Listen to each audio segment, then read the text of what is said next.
From the Kiss 92.5 studios in Toronto, Canada. Ladies and gentlemen. This is Roz and Mocha. It's Roz and Mocha. What's going on? Hey guys, this is Bruno Mars. This is Selena Gomez. The Chainsmokers. Lady Gaga. Calvin Harris. Celestia Cara. This is Ed Sheeran. You're listening to my boys Roz and Mocha. Roz and Mocha. My boys Roz and Mocha. The Roz and Mocha Show. Between Roz and Mocha, who is your favorite? Mocha. Roz and Mocha. You guys are so funny, man. Congratulations, Lisa!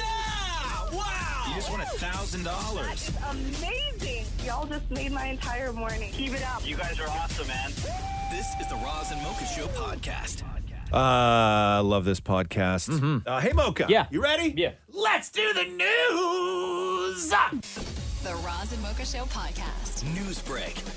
According to a new report, Taylor Swift's father made $15 million in that big deal that went down between Scott Borchetta and Scooter Braun and the selling of Big Machine and all that stuff. And it was first reported that Taylor $15 million.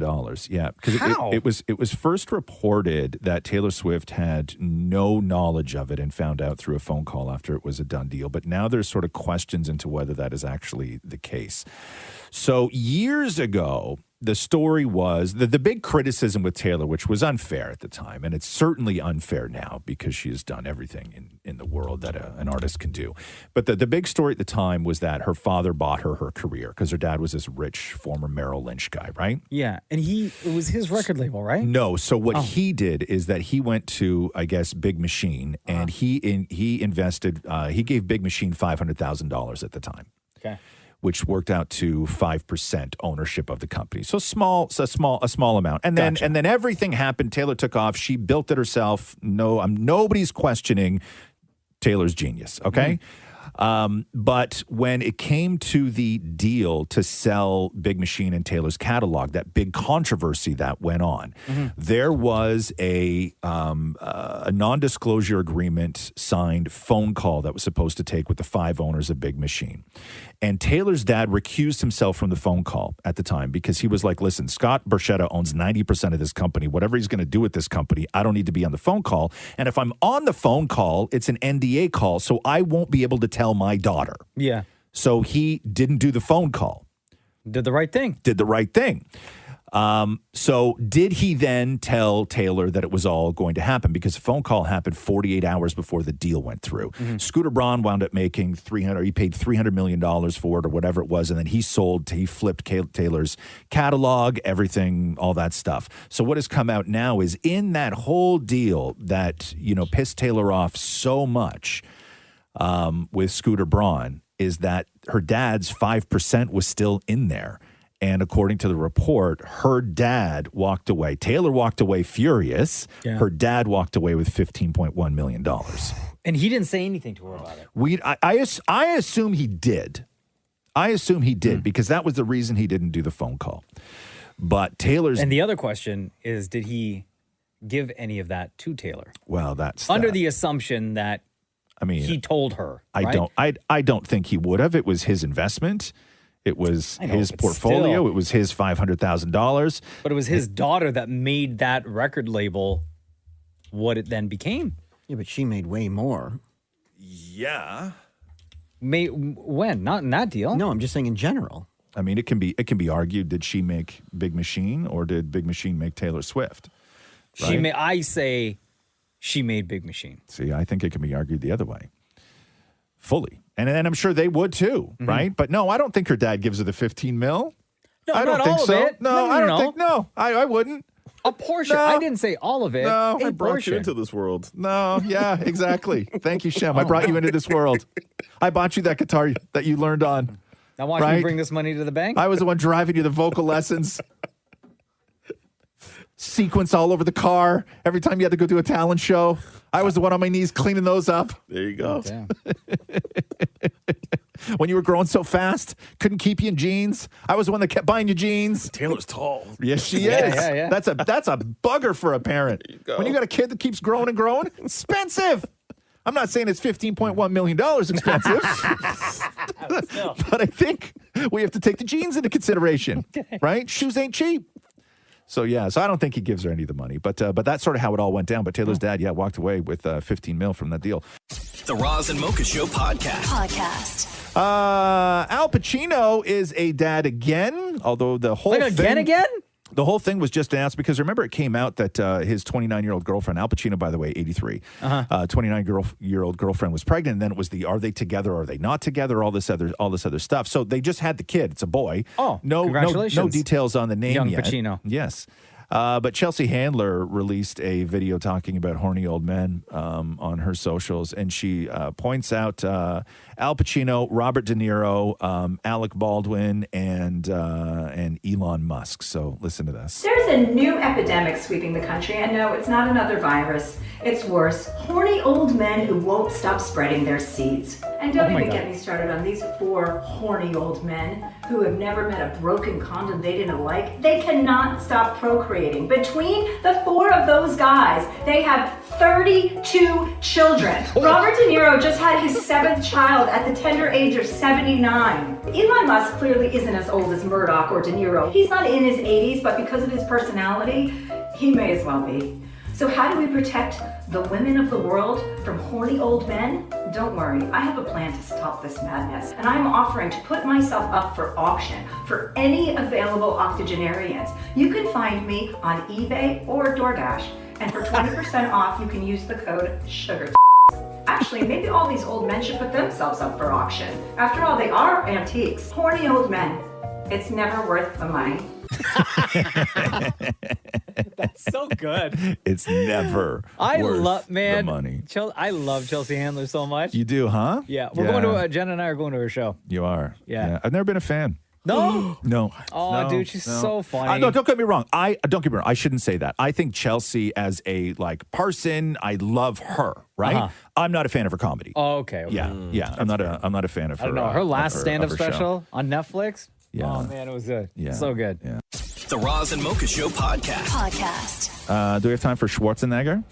Always have time to get to the chopper. So I don't know if did you watch the new doc on Netflix, the 4-part series or 3-part series or whatever it is? Is it good? It's awesome. Yeah. It's so good. And he gets into everything. I thought you were going to say he gets into the chopper. No, like he talks about knocking up the maid and like his marriage ending. Yeah. And, he gets Everything? in everything. And drugs, anything like that? It's the most sort of open, like, because it's just the whole thing is him, right? Yeah. The whole thing is just narrated by him. And it goes through his early years in Austria as a young bodybuilder and then falling in love with America and then becoming an action hero and then becoming governor of California, right? Okay. So those are the sort of 3 stages of Arnold's life: the athlete, the superstar, and the politician. Mm. And so he's sitting down with in an interview here he can't, but to talk about whether he would ever be able to win a presidential election. The Constitution said that a president has to be a natural-born U.S. citizen. If not for that, would you have run for president? Well, yes, of course. I mean, I think the field was wide open in 2016, and I think the field is open right now. I mean, think about it right now. I mean, who is there that is really a person that can bring everyone together? Who is there the day that people say, okay, he's not too old or he's not too this or too that or all this stuff? Because it's now a question about who do you vote against rather than who do you vote for. So you're saying you would run for president in 2024? Oh, absolutely. But I mean, because it's a no-brainer. I see it so clearly how he could win that election. I mean, it's like me in California when I was, running for governor. It was clear that people are looking for some new answer, not a right wing or a left wing, but someone that can bring the nation together. There's just so many things that need to be done and can be done. And what makes it so wonderful is because it's doable. It's all doable. All it needs is just people coming together and saying, yes, we can do it. Also get to the chopper. The Roz and Mocha Show podcast. So it was announced that Taylor was going to be announcing international dates. But when she did, once again, Canadians were sort of left in the dust. She announced Mexico City, Buenos Aires, Latin American tour dates, all this other stuff, right? However, somebody noticed that the Canadian Ticketmaster website updated to include a listing for the Eras Tour. So there's now a sort of graphic that has Taylor and the Eras Tour. And if you go through her current dates, right? So through August, she is, the new dates were Mexico City. So 1, 2, 3, 4 dates in Mexico City, right? That brings Taylor to August 27th. Her next set of dates start in Buenos Aires, Argentina, November 9th. Oh, wow. That is a huge gap. That is a huge gap. It's like a month and a half, almost 2 full months. So some people were anticipating that those might be European dates. Who knows? But that is a big gap. August 27th to November 9th is the break in the tour from... a month and a half, okay. Yeah, so a month and a half. So that's why, and then in this at the same time, Ticketmaster Canada updated with the Taylor Swift graphics. So a lot of people are anticipating that there will be Canadian dates announced in that window. Okay, so good. That's why they're freaking out. There's nothing official. Are they waiting for the hockey schedules? Well, no, because she's playing venues. stadiums. So they should be playing like stadiums, not arenas, right? Okay. So it's the bigger venues. So maybe waiting until... Oh, she can't... Well, hold on. It can't be in Toronto. They're doing renovations right after the Jays are done on the stadium. Yeah, but I mean, you can figure they can go on a 5-game road trip and then throw Eras in there, and it happens all the time. No, I mean after the Jays are done, when this gap is, they're ripping down more seats. But what I mean is that if the baseball still plays in September... Yeah. Okay. Yeah, it does. Okay, October. Yes. Playoffs. Playoffs. I mean, Yeah. not for the Jays. Yeah. But. It's called the October Classic, right? The Roz and Mocha Show podcast. There's a new movie from Lionsgate called The Blackening that hopes to kill off the racist Hollywood trope of the black guy always dies first. Oh, I think I saw the movie poster for this. So The Blackening with an all-black cast saw the opportunity to combine comedy and cultural healing, they say. The Lionsgate movie follows a group of 7 black friends from college who take a Juneteenth trip to a cabin in the woods and are confronted by a killer that assesses their degree of blackness to determine who to kill first. My God. Yes, you know what? I did see this poster. Yes, this is the one. I want to see this movie. So do I. Jay Farrell's in that one. I Yes. think, as well. Yeah. New York that's University professor Shatima Jones told Reuters that The Blackening shows black people as human while blackness becomes kind of its own character in the film. So that's kind of cool. I'm down with that. Love it. The Roz and Mocha Show podcast. HBO is denying that The Idol has been canceled already. So after all the backlash and hate and everything else for that show, I guess Page Six said that it has already been nixed for a season 2. However, HBO kind of came out responding to those rumors on Twitter, saying it is being misreported that a decision on a second season of The Idol has been determined. It has not, and we look forward to sharing the next episode with you Sunday night. Well, they're not going to announce it before. No. Because then nobody's even going to bother checking it out. Wait till after the show's wrapped up. Yeah, which is only like 5 episodes. Yeah, I think it was after only episode 5. like 3 more weeks or something like that. But yeah, so there you go. The Idol not officially canceled. The Roz and Mocha Show podcast. Bebe Rexha was performing at the Rooftop Pier 17 in New York City over the weekend. When I guess, fan or somebody in the audience threw their cell phone at her and hit her right in the face. What? And she dropped to her knees and like covered her face, and then people came out and why would they brought do her that? up, brought her off stage. They think it was just gonna like fall on the ground and she'd pick it up, do a selfie. And... No, it was like thrown. Oh, right. And then there's video of like a security guard was looking for the guy who did it, and there's like some guy with his hand up, like bald dude, whatever, with his hand up, being like, "Yeah, it was me." And then security just took him out of the venue. But I have no idea. But here's the fan reaction.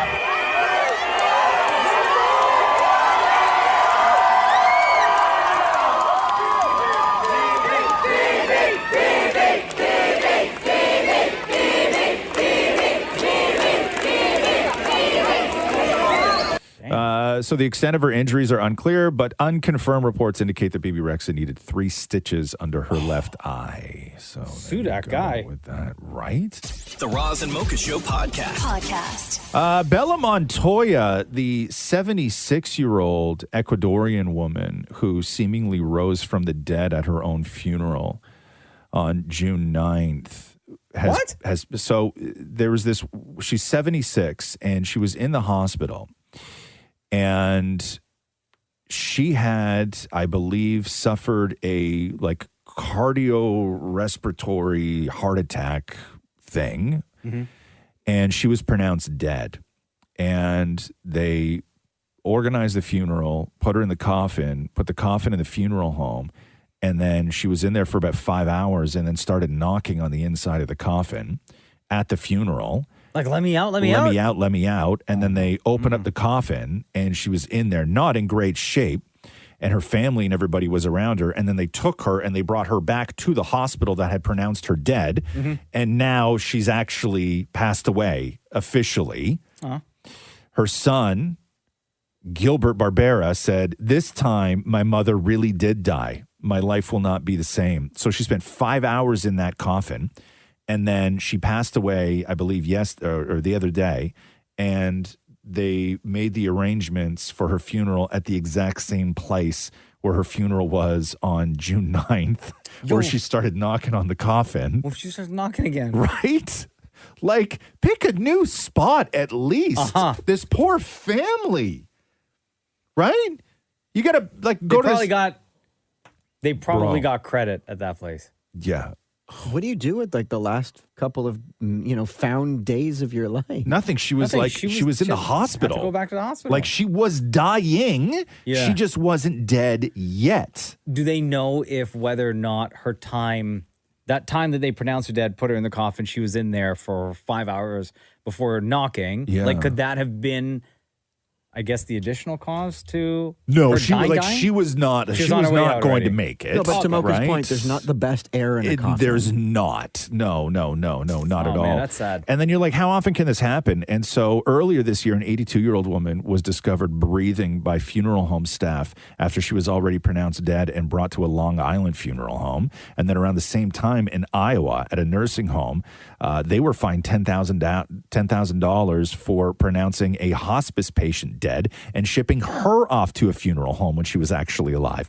This happens more than we know. I've seen several videos of this on TikTok where they where somebody's pronounced dead. Wait, what? What do you mean? Explain I've seen the video. videos on TikTok where they're filming a coffin. I don't believe anything on TikTok. Who is? I mean, maybe, I don't know. It seemed real, where there's a person in the coffin and they come back to life. Jeez. So somebody on the outside is filming. Yeah. Yeah. Not somebody also, on the inside. who's filming a funeral? Yeah, You that's tacky weird. bugger. That's weird. Super weird. But if they didn't film it, I wouldn't have seen it. But Bella Montoya passed away. She was 76. The Roz and Mocha Show podcast. Kourtney Kardashian is pregnant. I don't know if you saw this. Yeah, I saw it on IG. I mean, everybody's going in on them because it was obviously staged and everybody knew. So Kourtney Kardashian went to the Blink-182 concert and held up a sign that read, "Travis, I'm pregnant," right? Which is, any Blink-182 fans know, that's a real scene from the video for All the Small Things. There's a shot in the crowd where some woman has a sign up that says, "Travis, I'm pregnant." And so Kourtney did that, right? And then they stopped the show and Travis came down and here's how that sounded.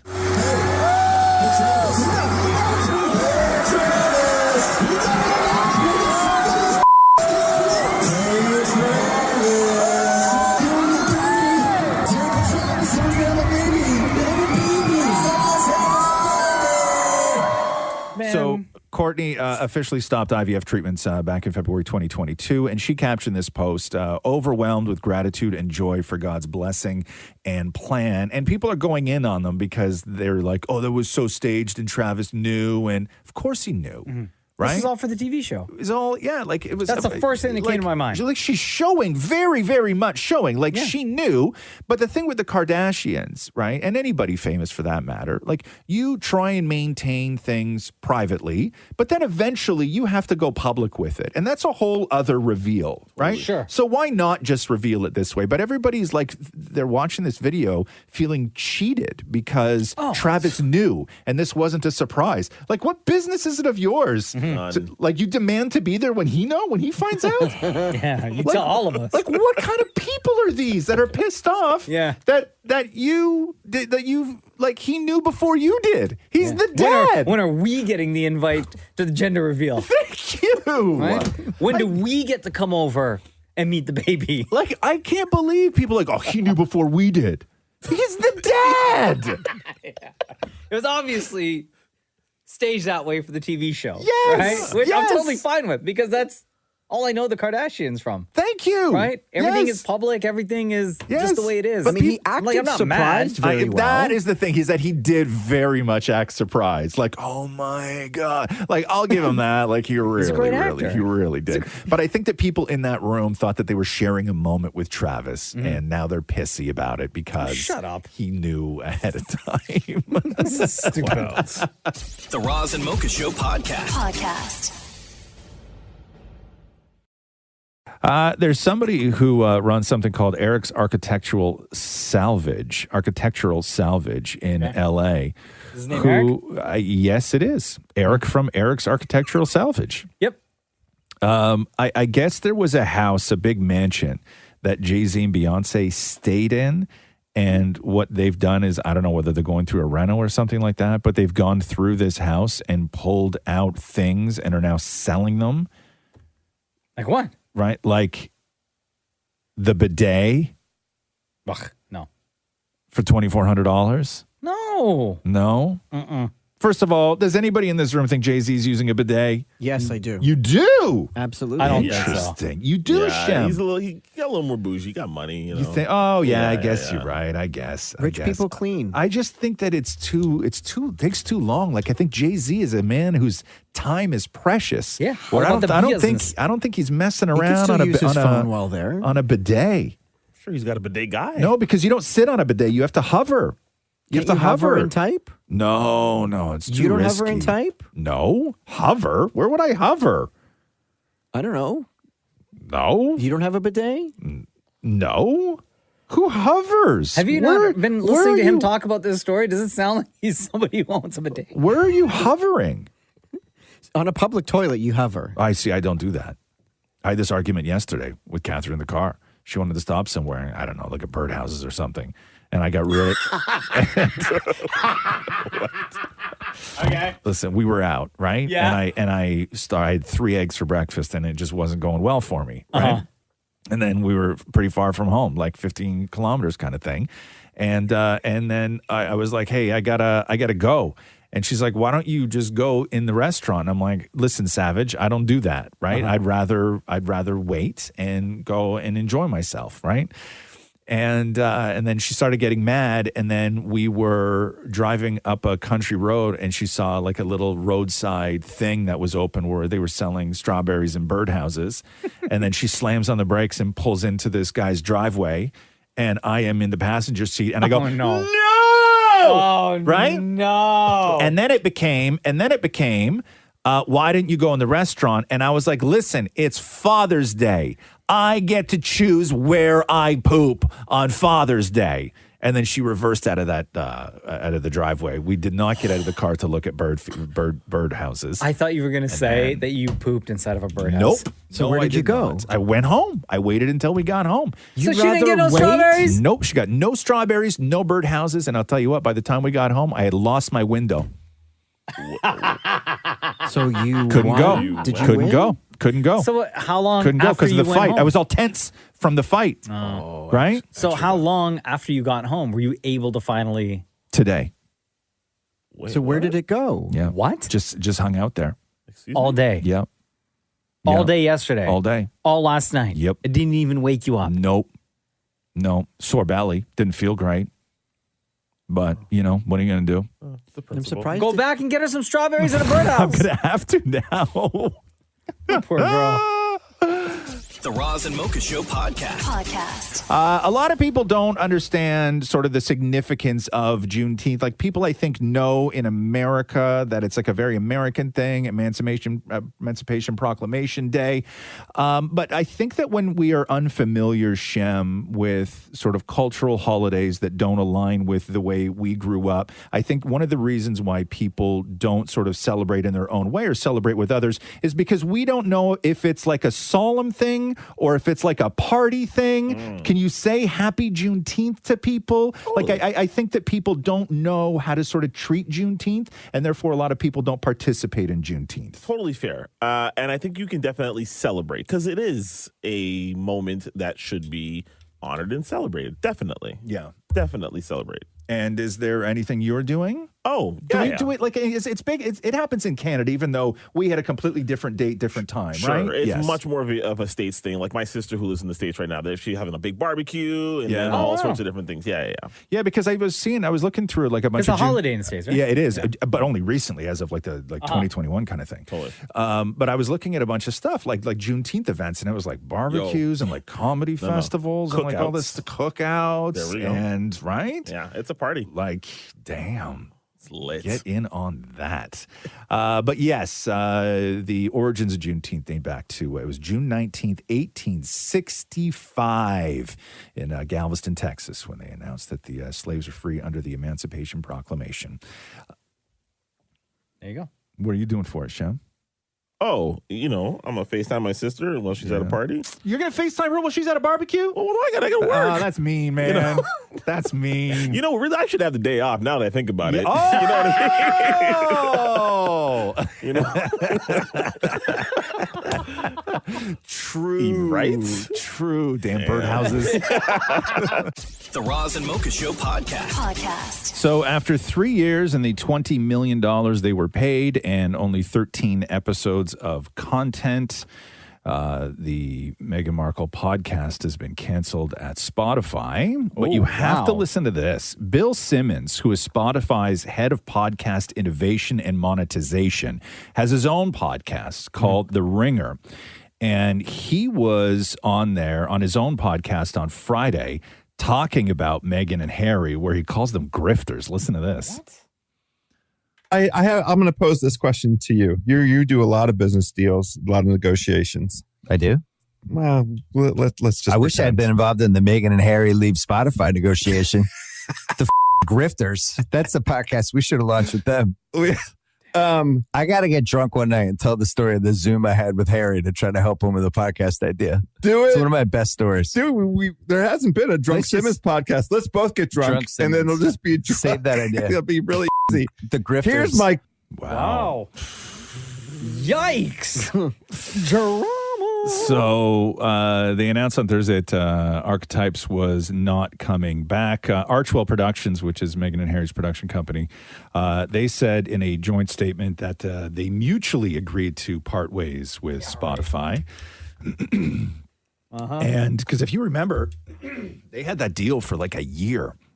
And I think that the only thing that they had done was like a 13-minute Christmas episode or something like that they put up. But I thought she had her own podcast too with celebrity guests. Not coming back. Yeah. That was canceled. And this now calls into question their $100 million deal with Netflix, because they released the 4-part Meghan and Harry series, and an executive at Netflix has said that there won't be a follow-up to that. And I think the quote was, that lemon has already been squeezed.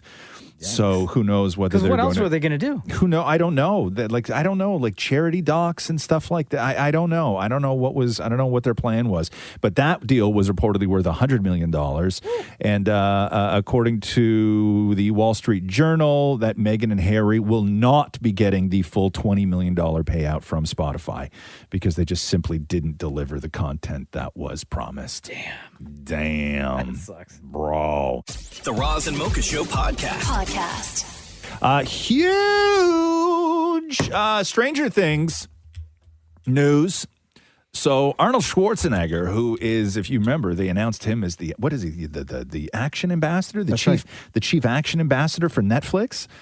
So Arnold was at a big, I think it was called Fadoom or something like that, like this big, I don't even know what it was. To Doom is what you mean. Thank you. Well, that's because that's the sound, Netflix. To Doom. Yeah, so it was like a big Netflix announcement. So Arnold comes out on stage and says this. I'm excited that I can announce that my old friend, a fantastic actress, a badass, is joining the Netflix family in one of my favorite shows, and I know that you love this show too. She sent a video, and I want you to watch this video. So enjoy your time and have a great, great weekend, okay? Bye-bye. See you all. Hasta la vista. Okay, and then Arnold walks off stage, the Stranger Things music starts, and this is what we see. Hey, Arnold. Thank you so much for getting this video to Doom. I am Linda Hamilton, and I am so excited to share this news with you. I'm joining the cast for Stranger Things 5. Woo!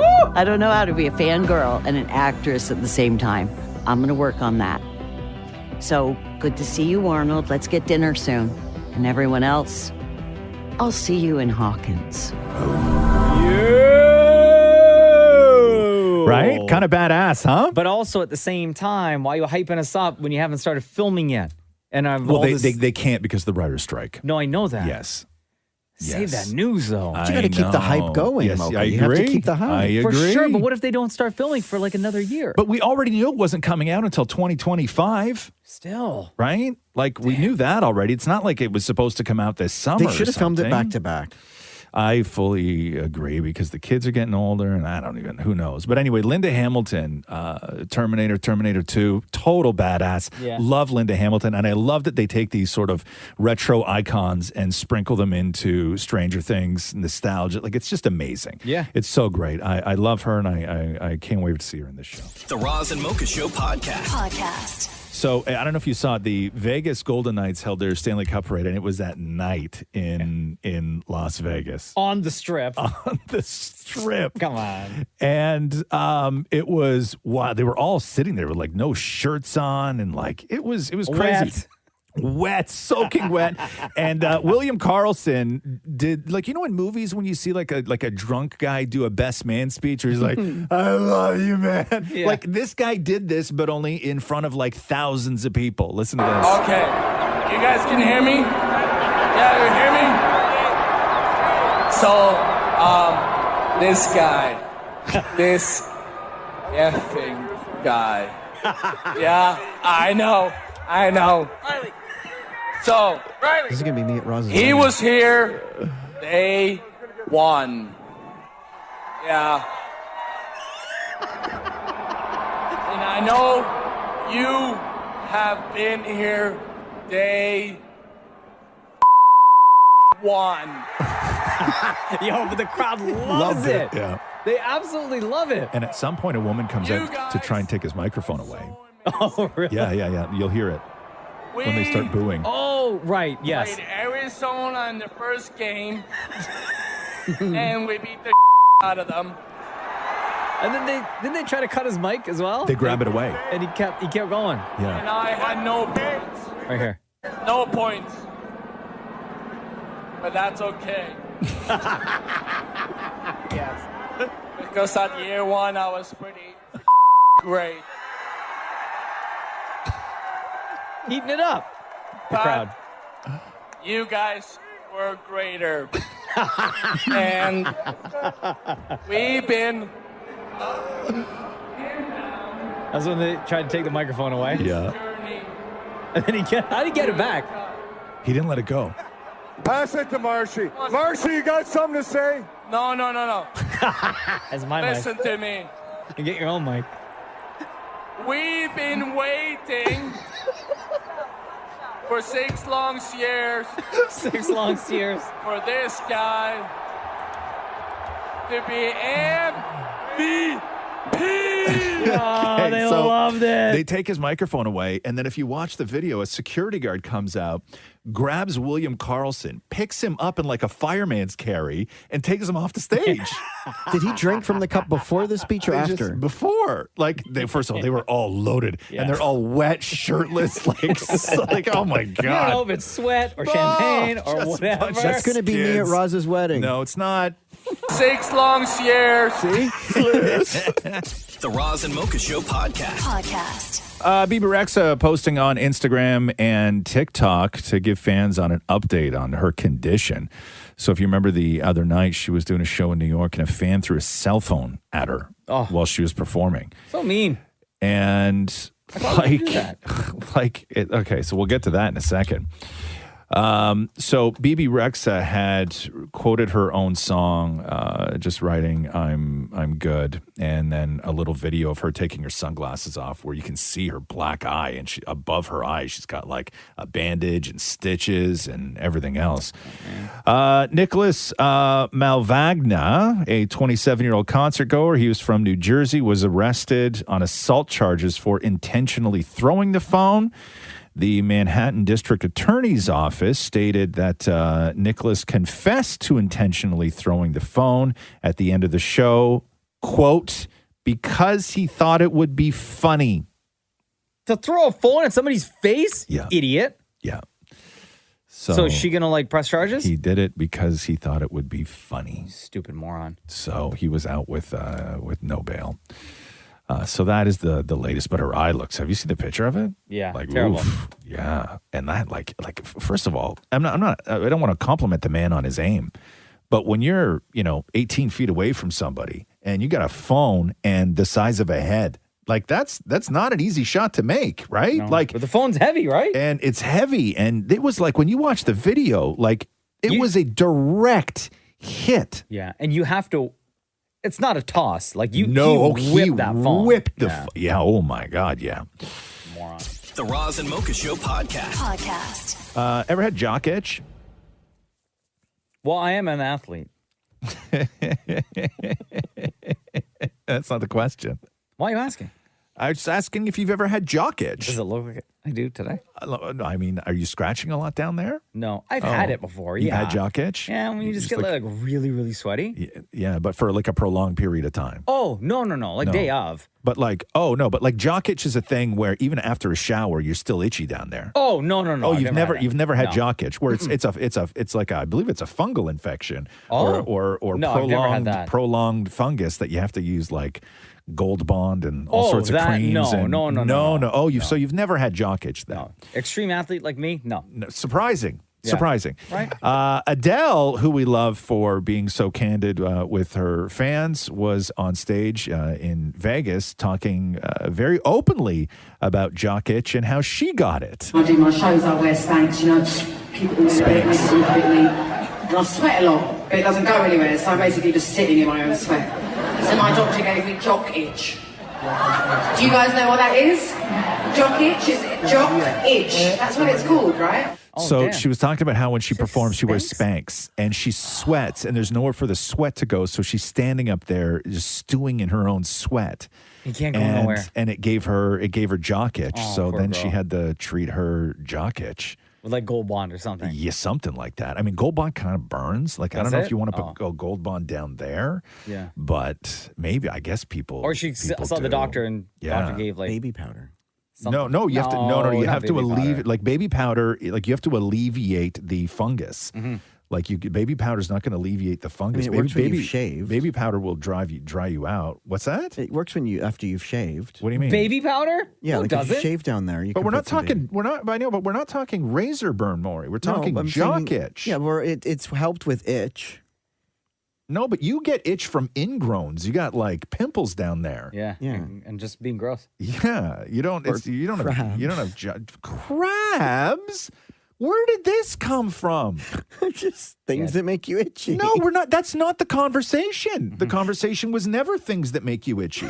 The conversation was Adele, who's a superstar, wears Spanx and sweats a lot and got jock itch. That's the story, right? It's not, hey, Maury, did you ever have crabs? That's not the story. No, I thought it was, what else makes you itchy? No, that's not what we were talking. Here you guys talk about it. Now I feel itchy all over. Dude, my hands are up like this. I'm standing like a surgeon about to go in the OR right now because I know that if my hands are not directly in front of my face, they're going to start scratching things. Like I just feel like my back is itchy and like my chest. Yeah, I know. What about if it was in a spot that you couldn't reach though? I'd be rolling all over the ground. Like, what about the center of your back? Like, just below your shoulder blades? Like, what if that spot right now was itchy? My move, like a bear, You go, I just right, go to a corner? and I just like Yeah. scratch back, go back and forth. Yeah. Good for All the you. time. Oh, that felt nice. That did feel nice. Yeah. Now I bet you that's going to get itchy. Yeah, probably for the rest of the day. What are your hands, Sham? Show me your hands. Right here. Yeah? Yep. Okay. Why'd you say it so guilty, though? It's like he just got caught. And we know Shem sits in there with his pants undone. The Roz and Mocha Show podcast. With a global shortage making it hard for diabetes patients to obtain Ozempic, experts are now cautioning against the black market options. Damn it, Maury. No. I know you've been looking around. You take what you can get. No, don't. That's not the answer. Okay. He hasn't read the story yet. Are online buyers actually getting the same product? And if not, what in the heck are they getting and is it safe? So these medications work by helping the body to produce the right amount of insulin at the right time, which helps regulate blood sugar. That means they are highly effective for people with type 2 diabetes. However, Ozempic has been used as a diabetic drug for years. Ozempic and other drugs like it were also found to lead to significant weight loss, and not just in people with diabetes. So some social media, like when you go on TikTok and stuff, it's all Ozempic. And a lot of the people on social media are saying that they are using the generic version of Ozempic. But the problem is the semaglutide, which is the ingredient in Ozempic, right, is still under patent, meaning it is illegal to make a generic version of Ozempic. This means that online buyers without prescriptions face two possibilities. One, they're not getting Ozempic legally, or two, they are not getting Ozempic at all. So it's just something else. Who knows? But it still works.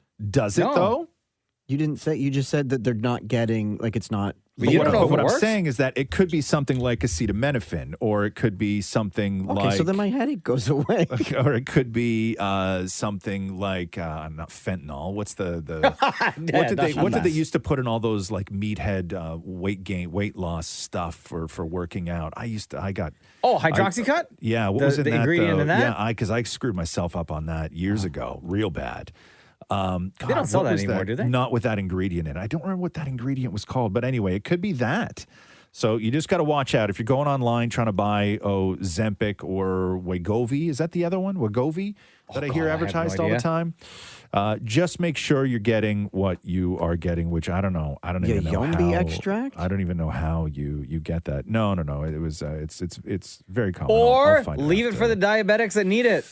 Well, listen, it's approved for weight loss.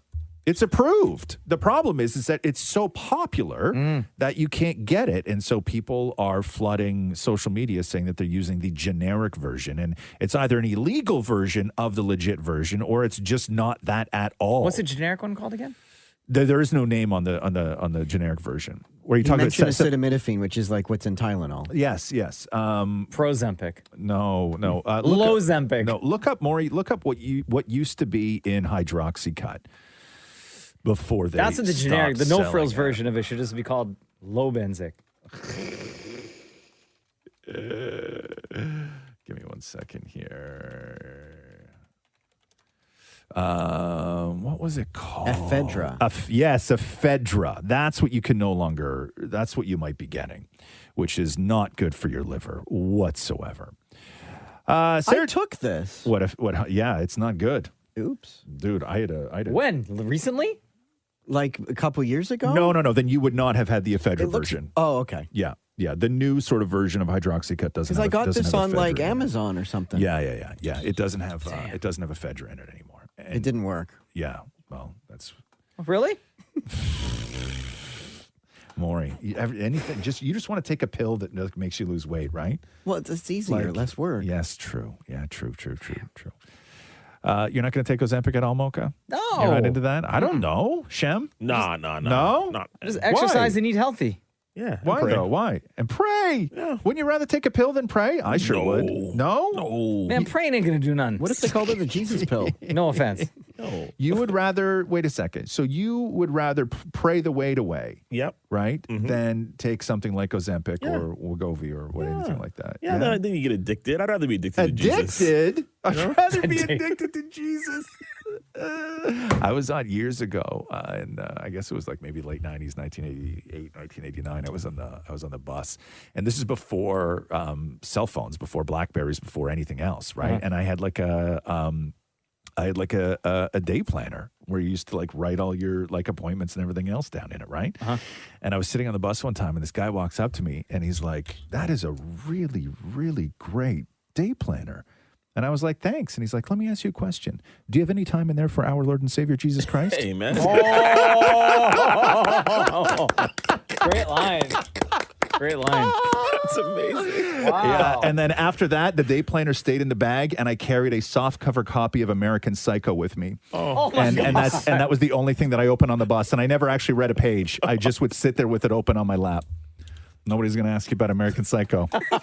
Sat in peace on every commute. The Roz and Mocha Show podcast. Sarah Jessica Parker is breaking her silence on Kim Cattrall's appearance in And Just Like That. She told the Daily Mail, we've been really thoughtful about the ways in which we've, approached characters that hadn't been around. The way we have invited actors back, and it's been, really fun and exciting and certainly nostalgic. But I think more than that, it's been a lot of joy. Now, are you buying this, Maury? Because they didn't even do a scene together. She was alone in a car when she shot her scene. I don't buy it at all. And apparently it wasn't even supposed to be leaked. I heard that everyone at, I guess the company was livid that it got leaked. But I can't wait to find, it debuts this Thursday, so we'll see. There you go.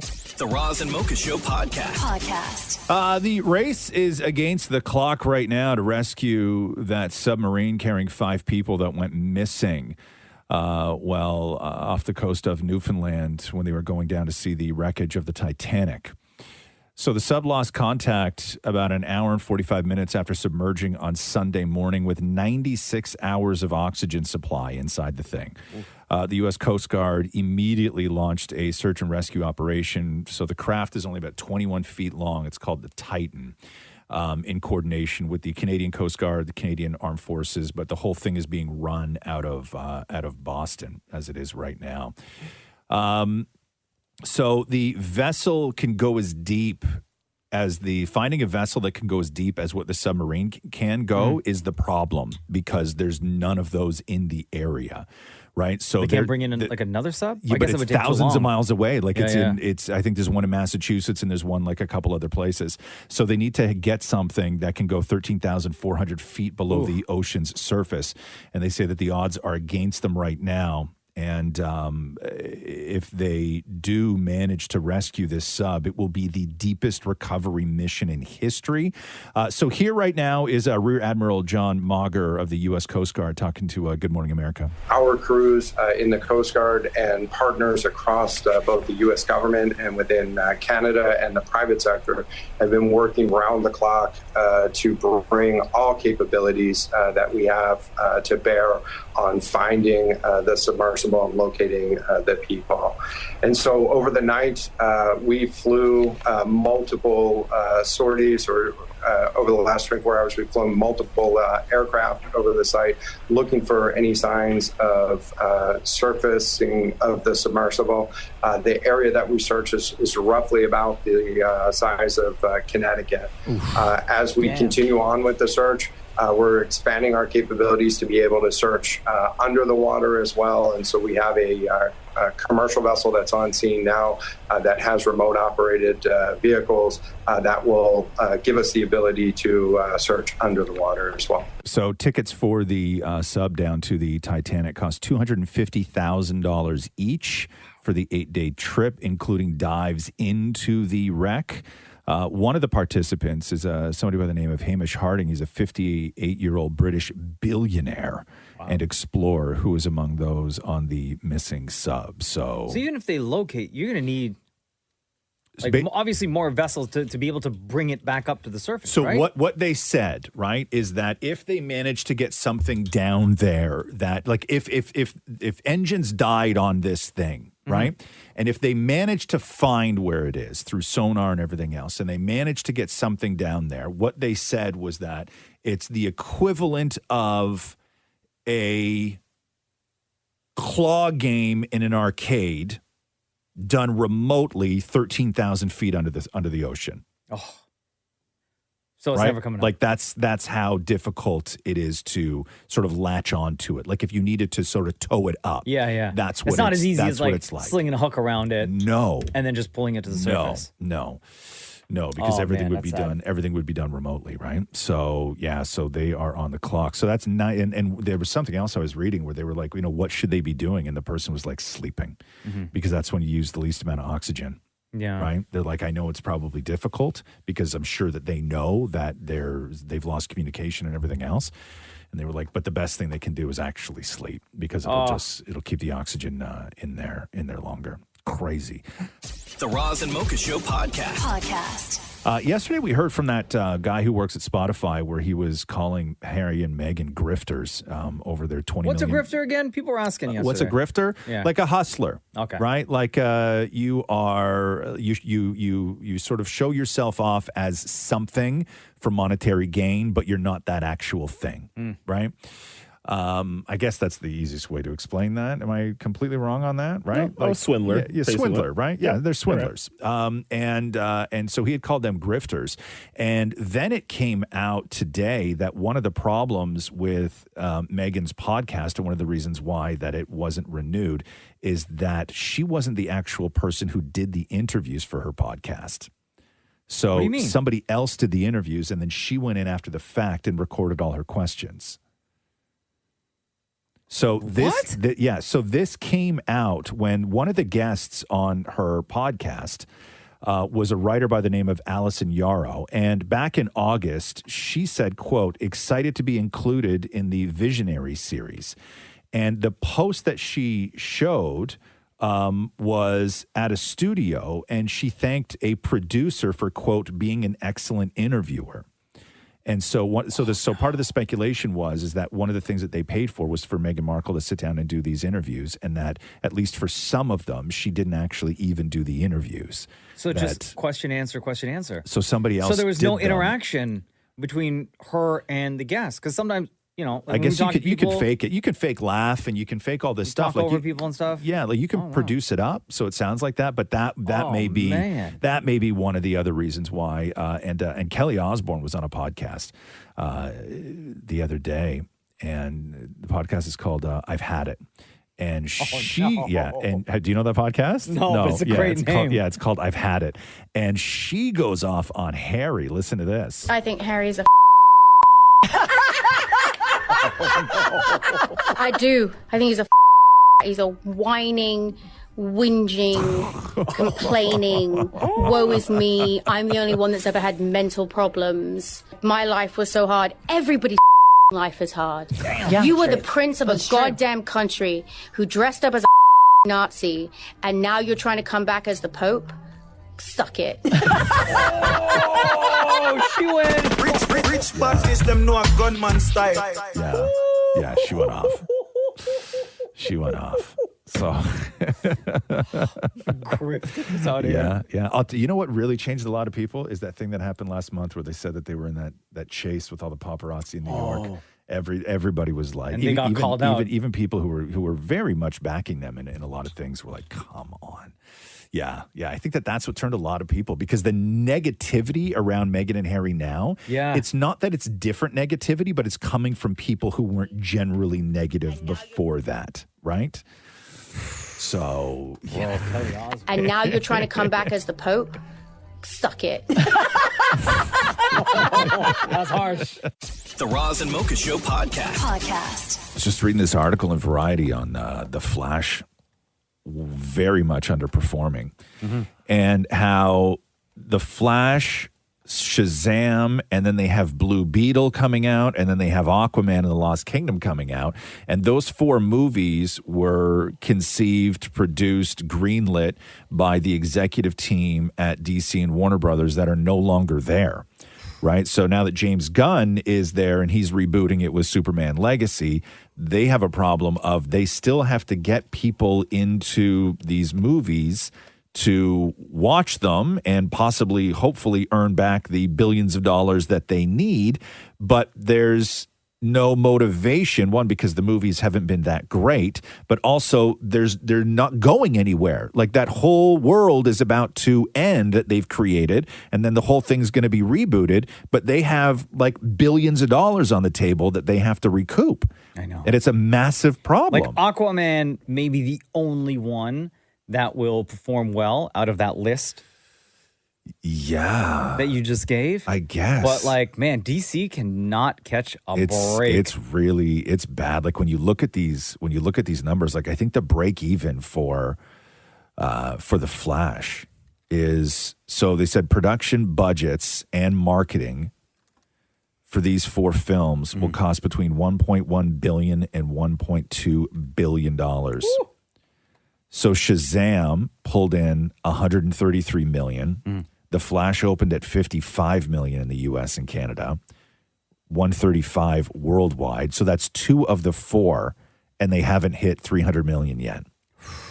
Wow. Trouble. And so Blue Beetle and Aquaman got to come through to try and break even at $1.2 billion. Blue Beetle, you better back out now. The movie looks cute, right? Like it looks great. I'm sort of interested in Blue Beetle, but that is not a $1 billion movie. No, I think that is a cut your losses and go straight to streaming.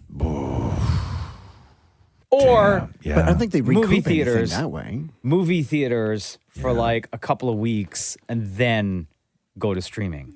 Yeah, but that's only to just get people to see the movie because they're not going to make money on streaming because they own the streaming platforms.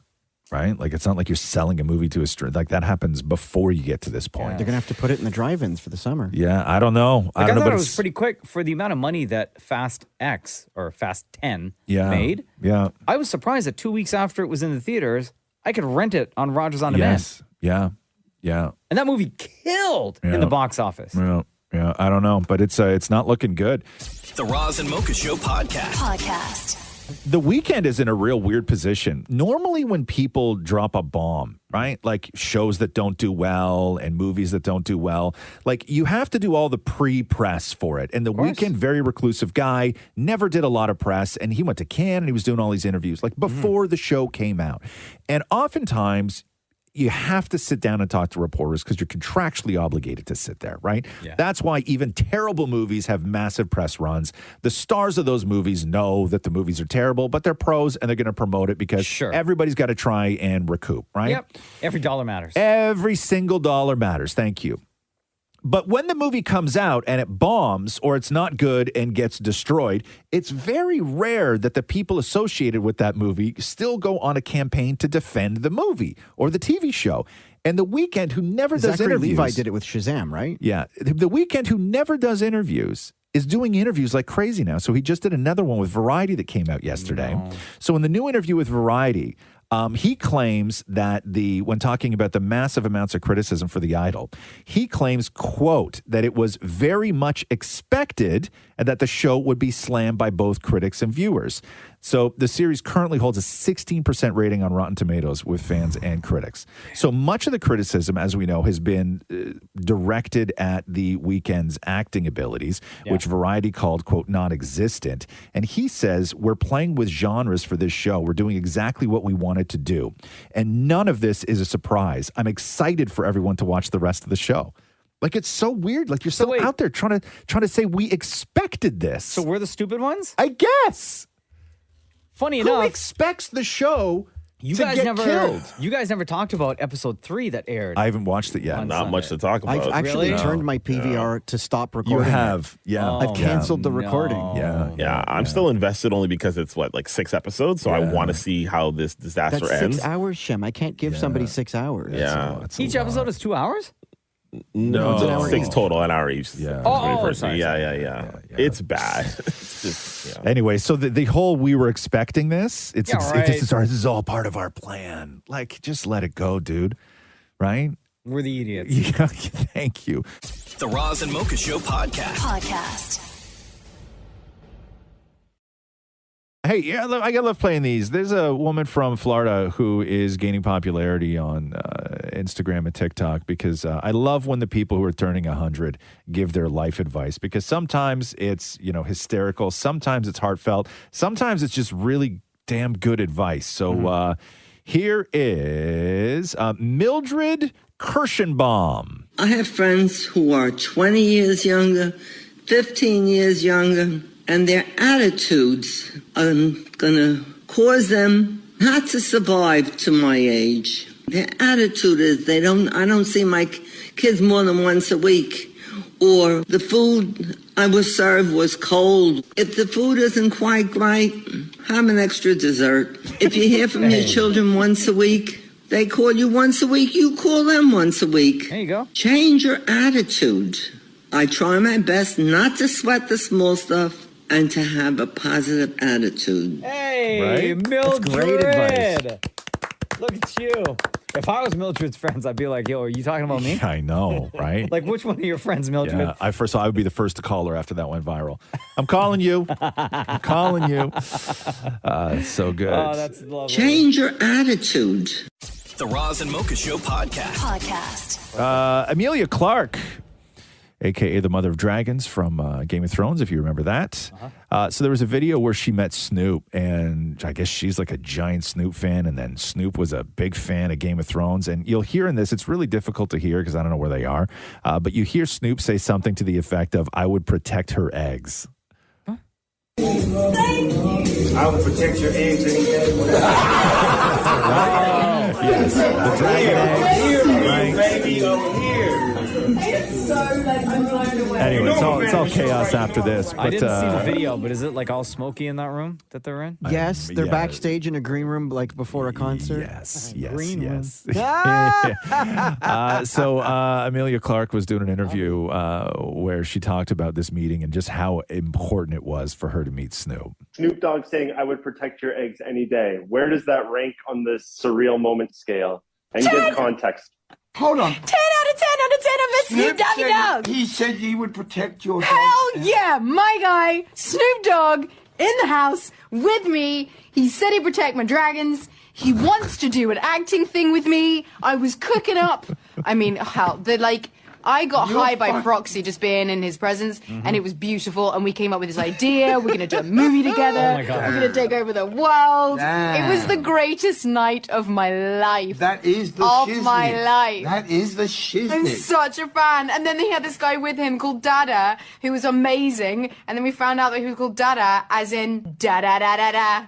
Is the amazing with double G. Snoop Dogg, that was amazing. Yeah, sorry, you just got me alive. Well, come on, I love me some Snoop Dogg.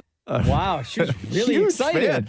I saw Snoop. What was the movie I saw Snoop in recently where he had he played like a hitman? He was wearing like a cowboy hat and stuff. Yes. What was that? He was really great in that. Looking up. I don't remember what that movie was. Was that on Netflix? I think so, but he showed up and he was like a cowboy hitman, and Snoop was really great in it. Is it Jamie Foxx movie?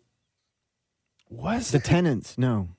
I don't remember what it was, but they're talking about all these hitmen and stuff like this, and then one of them shows up in a car with cowboy boots and a cowboy hat, and it's Snoop, and he was really great in it, really great. He's a great actor. Yeah, he's fun. Last year. What was that? Hold on. How can I forget that? I forget everything, but it shouldn't surprise me that I don't remember the Snoop Dogg cowboy movie. But anyway, that wasn't cocaine.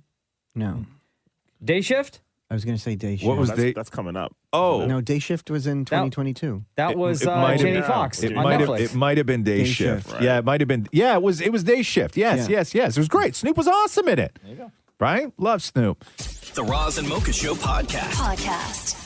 Do we have time to do Robert Downey Jr. or no? Yes. Yes, we do. So Robert Downey Jr. talking to Dax Shepard on Armchair Expert. It's rare that Robert Downey Jr. goes back to sort of his past and start talking about that time when he was in, or the times when he was in jail for parole violations and drug possessions and all this stuff pre-Iron Man. And this is Robert Downey Jr. talking about what those days were like. Arguably the most dangerous place I've ever been in my life. And you could just feel the evil in the air. And that was no trouble at all because it was kind of like just being in a really bad neighborhood. And there was no opportunity there. There was only threats. So, yes, everyone is going to take your wallet. So watch it. And I remember walking out when I popped out of my cell to go to the shower. By the way, this will be the best soundbite. And I didn't know it, but I was a little spun out and I had my underwear on backwards. That put the entry area.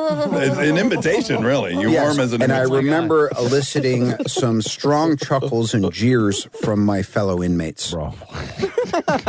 That's a mistake.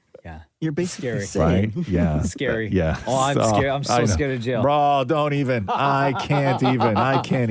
The Roz and Mocha Show podcast. So, according to the calculations that are not entirely accurate, the submersible that has the 5 passengers on board that went down to look at the Titanic, they would have run out of air at 6 a.m. this morning. Oh, no. So here is retired U.S. Navy Captain David Marquette talking about what that would be like. They're breathing in the oxygen, and so the oxygen levels are going down. They're bleeding it in from the scuba tanks, but they're also exhaling carbon dioxide. So it's a poison. And so what's happening is by now they're starting to get headaches. You get nausea, you start to get confused, and eventually you poison yourself. So you want to remain calm, breathe slowly, relax, don't use any air. So I saw somebody who had written something, and it was quite profound, and I had never really thought about it because your head just doesn't normally go this way. So the things we know about the submersible, even if it managed to make it to the top, the problem with the tech that these guys used to build this thing, like let's say it's floating on the top of the ocean. There's no way from the inside to open it. What? No, they bolted it shut. There's no way from the inside to even replenish the oxygen supply. Somebody on the outside has to do it. On the outside has to do it. So knowing all of that, you lose hope pretty quick. Yeah. And the one thing that somebody had said that I read where I was like, oh, good God, is depending on the people in there, when you start doing the math, you're like, we had 96 hours of oxygen. And what everybody was saying was that was 4 days worth of oxygen for 5 people. Or it's 20 days of oxygen for 1.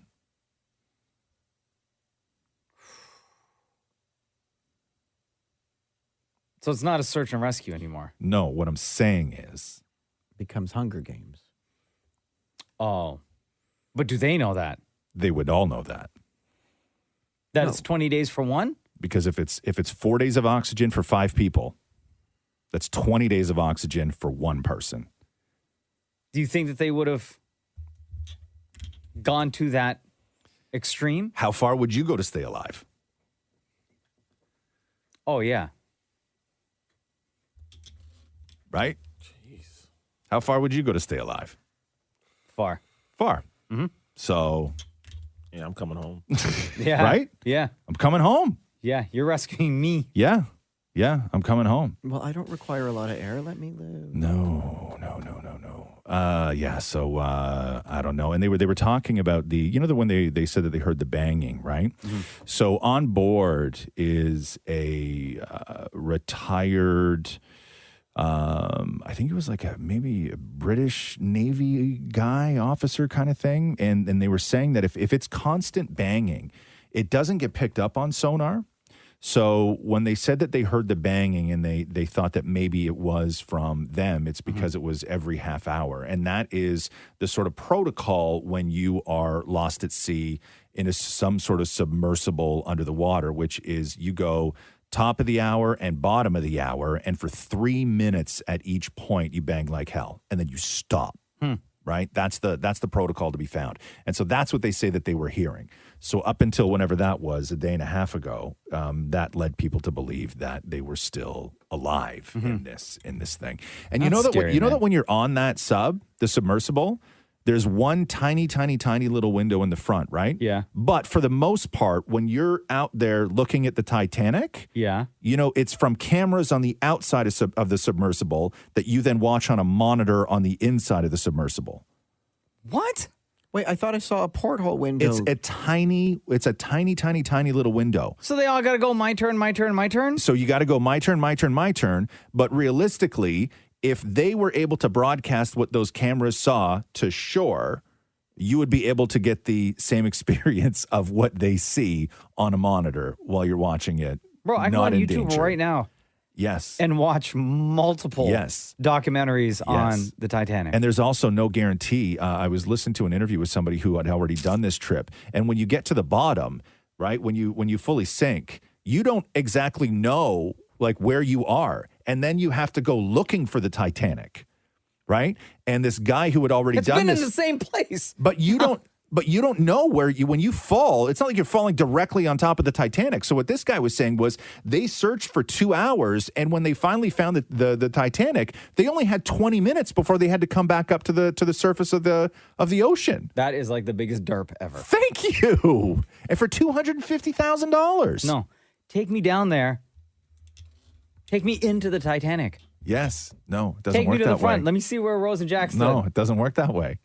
Doesn't work that way. Anyway, that's a crazy story. So, The Roz and Mocha Show podcast. hey, if you got a robocall from Mark Saunders, sorry, not a robocall, a spam text. Did you get one of these? No, the one I got yesterday was, it said something like, hey, Linda, you ready to go golfing tomorrow? Oh, you got that? That's what I got. Why? Oh, What'd damn. you get? I feel bad for Linda. She's going to miss out on golf. Well, mine, the one that I got said simply, I'm Mark Saunders running for mayor. If Olivia Chow wins, she'll defund the police and hike taxes. Only I can stop her. Reply yes to support me. Stop to stop. What happens if you reply yes? I don't know. I guess he stops her somehow. Like it's just like cumulative superpowers, I guess. So a lot of people are pissed off about this. And one of the first statutes laid out in the Canadian anti-spam legislation deals with spam and clearly states that any commercial electronic message must obtain consent from participants, supply identification and means of conduct while offering a means to unsubscribe from the chain. So the Saunders text that came through ticked 2 of those boxes. It does miss the user consent, though, and I think that's what a lot of people have a hard time with. Although Saunders' team says this, texting marketing has been pretty standard and people in politics have been using it in Canada for 6 years or so. They go on to say anti-spam is for commercial applications. We're not doing that. We're just telling people that Mark is the best choice to be mayor and the best way to make sure Olivia Chow does not become mayor of our city. So they don't feel that they broke any sort of laws, but listen, if you're... seems like a violation to me. Okay, but you know what else is a violation? And like, this is my thing with the phones. People are so bent over your phone, right? You got to if you're basing on who you're going to vote for, and I'm not saying vote for Mark Saunders or anybody else, but if you're basing who you're going to vote for on whether or not they sent you a text, like you know nothing about what's going on. Like if that's your deciding factor. Also, what about the jabronis that show up at your door? Is that not more invasive than a text? Yes. I hate that. Right? I hate Is that not more invasive than a text? They're showing up at your door all the time when somebody's running for something. But it's a text. In general. You don't care about this because you don't get to vote in this election, do you? Nah, so no, you go ahead. That's right. You I don't get people at my door all the time and they leave all those papers. Yes. I know, Mocha. I'm looking at you right now. You don't care because this isn't your election. You don't vote in this one. No, it's your So problem, weird. Toronto, not mine. The Roz and Mocha Show podcast. Can we do Maya Hawke? Yes, love her. Stranger Things. Yes, love Maya Hawke.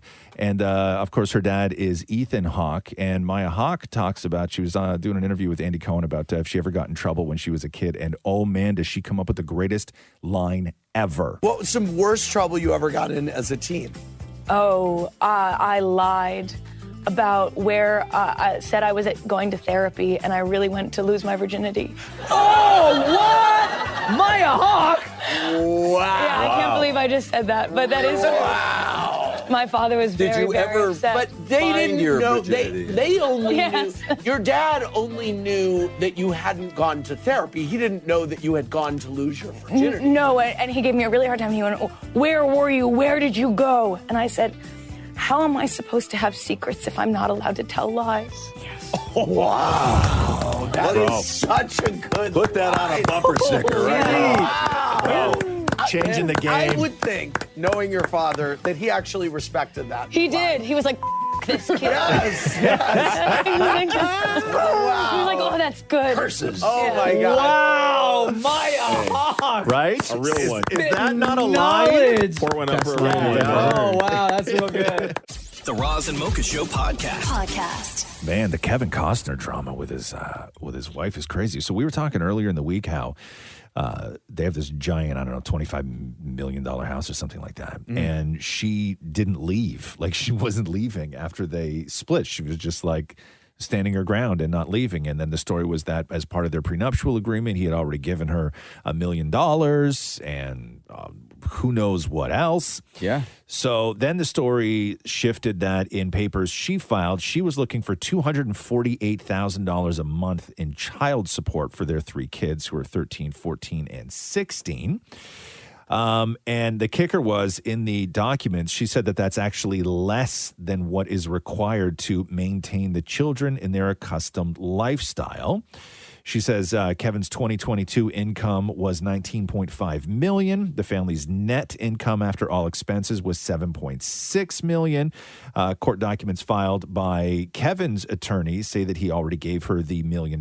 He already agreed to pay $38,000 a month in child support and was giving her $30,000 a month to rent a home and $10,000 in advance moving expenses.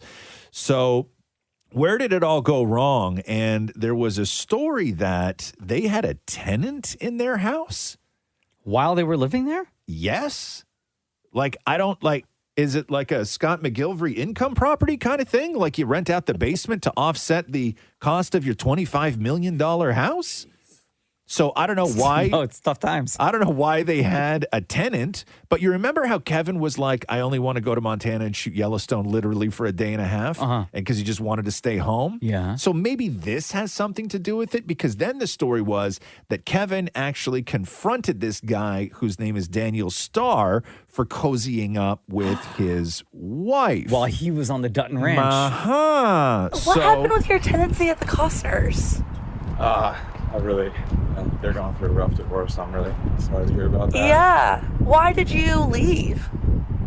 Just, had to move on. But Why they wanted you out? How come they wanted you?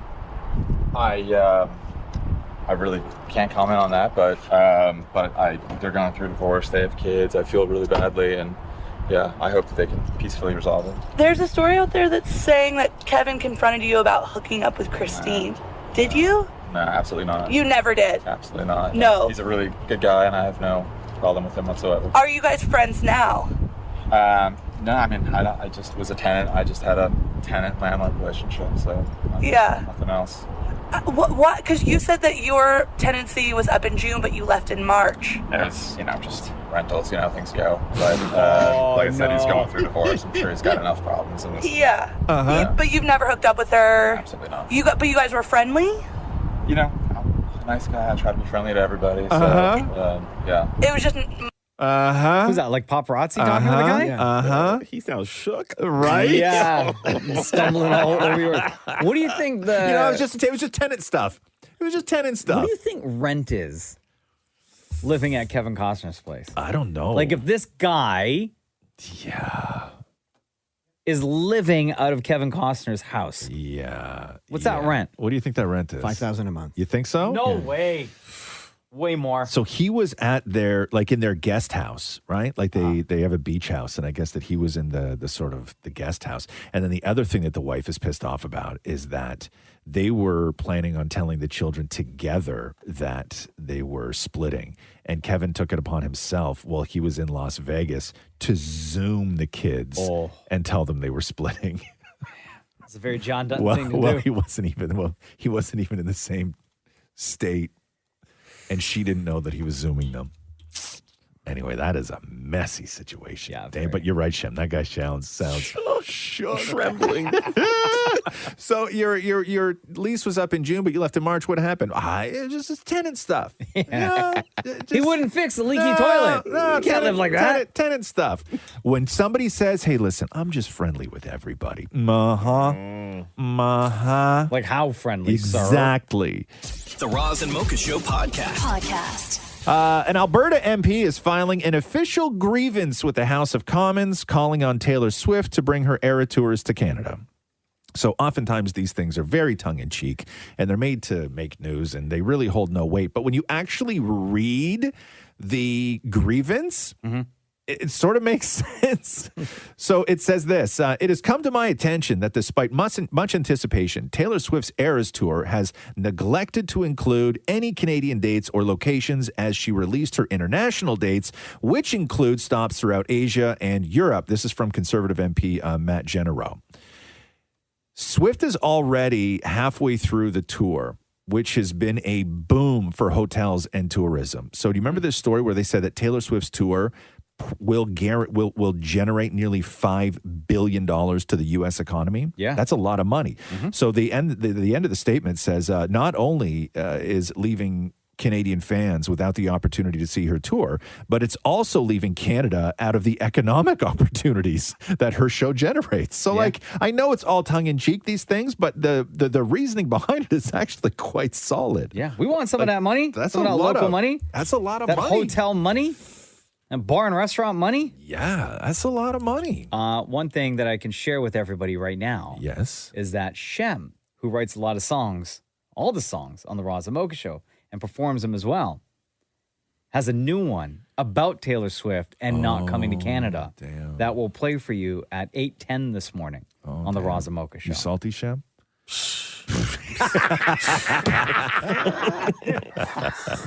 Speaking for my Swifties, you know? Good. Somebody has to. 8:10. Please join us for that. The Roz and Mocha Show podcast. So Brian Saz, he's the stepson of the British billionaire who was trapped on the submersive that went down to look at the Titanic, which apparently ran out of air at 6 o'clock this morning. Did you see those? They had a ticker on a news station, like a countdown to when they would run out of air. Did you see that? Oh, my God. No. Oh, my God. The news put that up. Terrible. So he got roasted. This guy got roasted because, like, the day after they lost contact with this and everybody thought, maybe these guys are dead, the stepson of the billionaire went to a Blink-182 concert and got roasted for it. So here is Brian now defending his attending a Blink-182 concert. Thanks for the love and the support. Here are the facts, okay? Believe it or not, I have about $100 to my name. I can't go out to the ocean. I have a legal situation keeping me here as well. I can't get on a flight. I don't have a passport. I was sitting here yesterday watching the news for 2 days straight. I go to a Blink-182 show because they have a ticket. It wasn't like I was having super fun. It wasn't like I was celebrating, having a great time. I was kind of just listening to some of my all-time favorite songs, kind of like nodding my head and just trying to get off the phone for maybe 2 hours or so and come right back into the drama. The submarine is stuck at the damn Titanic. There's nothing I can do for the situation at all. So that's the truth. Okay. And then Cardi B saw that clip his tweet when he was at the Blink-182 show. And then Cardi B had some real strong opinions. Okay, so one of the billionaires that's missing on the water from that submarine, one of the billionaires, their stepson, is at a concert, right? At a Blink-182 concert. And people is like, well, what is he supposed to do? Be sad at the house? Is he supposed to go look for himself? Yes. You're supposed to be at the house sad. You're supposed to be crying for me. You're supposed to be right next to the phone waiting to hear any updates about me. You're supposed to be counseling your mom and shit. Like, isn't it sad that you a whole billionaire and nobody gives a about you? Like you missing and is ready to shake at concert That's crazy. I'd rather be broke. I'd rather be broke than like and poor, but knowing that I'm loved. Like, oh, big up Cardi B. And then so Brian responds to Cardi B. So you take a complete like Cardi B, has no idea what's going on. Her career is so in such turmoil, she needs clout off other people's suffering. And she's like, he won't go help. Blah, blah, blah. He goes to a rock concert, this and that. Tries to use the situation to exploit, like the news. They're not like feeling sorry that my mom has to take care of 2 kids. Not really giving a that my stepdad's probably 99% chance he's dead. That doesn't matter. Doesn't care how we feel. Just trying to like make gains. People like trolling, getting hate mail, all these things. And it's just up. And to have Cardi B behind it, Cardi B, like, grow up, get some class. Like, you're tasteless. So during all of this, an OnlyFans model named Bree posted a picture of herself. I'm guessing it was some sort of provocative pose. And all she wrote in the caption was, "Can I sit on you?" Brian, during all of this, quote tweets her and answers, "Yes, please." Oh, my God. During all of this. Brian, come on, Flirting man. with OnlyFans models. Yeah, but maybe he tweeted that while sitting next to the phone. No. Of course, like Cardi doesn't need clout. This guy. So does he not have a relationship then? I'm with his guessing it's a billionaire I'm stepfather? guessing it's a non-existent relationship. Yeah, I'm guessing that they don't have any sort of relationship. Not if he only has $100 to his name. Yeah, I'm But the thinking. legal troubles. Yeah, I know. Yeah, Oh, like what? my takeaway was $100 to his name. No, I think that whatever his legal troubles are, that requires him to stay in the country and does not have a passport. Like those are some serious legal troubles. Yeah. Right? When you can't go in the ocean? I know. How bad do you have had to screwed up where like you're they not won't allow you in the ocean. No. That's pretty crazy. Like, I understand not getting on a plane, not crossing borders. Yes. But when you can't go in the water. That is some hardcore parole. What did you do, Brian? What did you do? Be honest. The Roz and Mocha Show podcast. Sony has removed the Bad Bunny Spider-Man spinoff El Muerto from its calendar. Why? Yeah, I don't know. Oh, no. I was looking forward to that. So I know a lot of people are looking forward to that. So El Muerto is like, he was a luchador, like Mexican wrestler kind of thing. And it's off the schedule. So I don't know about that. And I don't know if you've seen Bad Bunny wrestle in the WWE, Ross. Is he good? He's amazing. Is he really? Yeah. He's probably the best celebrity wrestler out there. Better than Logan Paul? I was going to just say Logan Paul is also up there, but yeah, man, they're both great. Both really? I'd like to see the two of them fight each other. Okay, here we go. We just walked down a wrestling rabbit hole. Let's talk about it. Bad Bunny and Logan I got so much other stuff, but boys, please just, I think go Logan Paul for takes it. him. I think Bad Bunny beats him. No way, yeah. Shal. Yeah. No, sir. If you have thoughts, please text us at I am 925 Team 555. Logan Paul all Team day. Bad Bunny, man. He's going to jump off the top rope, stone cold stun him, give him a little rock bottom. I don't know what this means. Have you not been paying attention to the frog splashes from Logan Paul? Whatever. Frog splash. What a dumb name for a move. Oh, wow. How dare you disrespect? Frog called the splash. ribbit? Wow. Eddie Guerrero? No, Hello? I love Eddie Guerrero, but the frog Who do you splash is think a he got stupid it name. from? It's a stupid name for him. Who do you think he got it from? Stupid Don't name. ever disrespect Eddie Guerrero. I never would. R.I.P. It's just a stupid name for a wrestling move, right? Latino heat. Stone cold stunner. Damn. Okay. Are we done now? Oh. Are we done? Yes? Bad Bunny's going to win. Yep, I'm done. I can go for days. Can we move on, or will we run out of Please time move on. completely? We're actually out of time. Okay. There you go. Thanks for listening to the Roz and Mocha Show podcast. Catch the guys live Weekday mornings from 6 to 10. on Kiss 92.5 Kiss925.com. or download the Kiss 92.5 app.